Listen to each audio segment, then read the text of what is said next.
And this, of course, is about the Republican contenders in the United States who've been sparring to get the nomination to be the Republican candidate in the presidential polls. And as expected, the fourth Republican debate was a very feisty one. The Republican frontrunners are trying to unseat Donald Trump ahead of the crucial Iowa contest next month. In the News Nation debate, former South Carolina Governor Nikki Haley, who lately has emerged as a key potential credible candidate, and the rivals, in fact, trained their guns on her. And our next poll gets you more details as to what, of course, happened in these Republican debates. Take a look. Attacks fired at an ascendant candidate, a long-shot contender grasping at insults, and the absence of the actual frontrunner, Donald Trump. The fourth Republican debate saw the night falling into a familiar pattern. Only this time the field was much diminished. But what stayed the same was the manner in which the candidates targeted one primary rival. This time around, their principal target was Nikki Haley.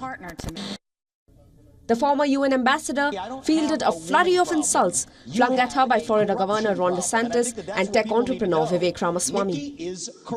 The idea was to blunt the surge in momentum powered by the increasing attention Haley continues to get from donors, voters and opinion polls alike.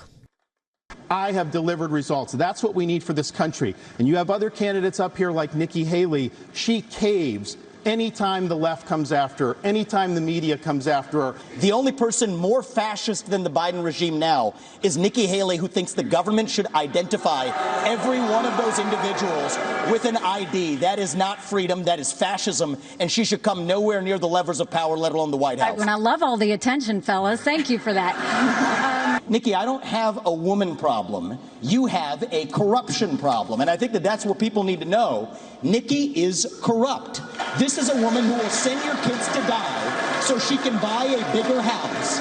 This is the problem. Using identity politics more effectively than Kamala Harris is a form of intellectual fraud. When she was governor of South Carolina, she was the #1 ranked governor of bringing the CCP into her state. She wrote a love letter to the Chinese ambassador saying how great a friend China is. You can look at it. We put it on our website, rondesantis.com. Her donors, these Wall Street liberal donors, they make money in China. They are not going to let her be tough on China, and she will cave to the donors. She will not stand up for you. First of all, he's mad because those Wall Street donors used to support him and now they support me. Through the strikes, Haley was unfazed.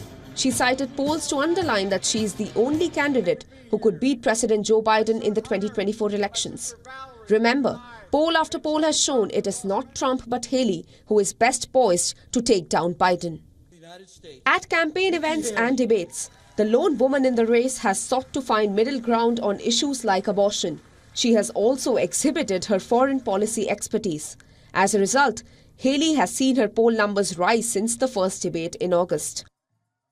She would now hope for a strong performance in the first 3 nominating states of Iowa, New Hampshire, and her native South Carolina. That could position her as the chief alternative to Trump.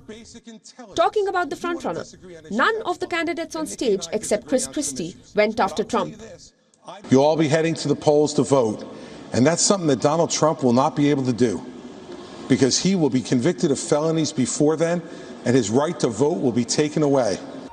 Just like the first 3 debates, the former president skipped this event too, instead attending a fundraiser in his home state of Florida. Not surprisingly though, Trump still maintains over a 40-point lead in most opinion polls. Bureau Report, WION World is One.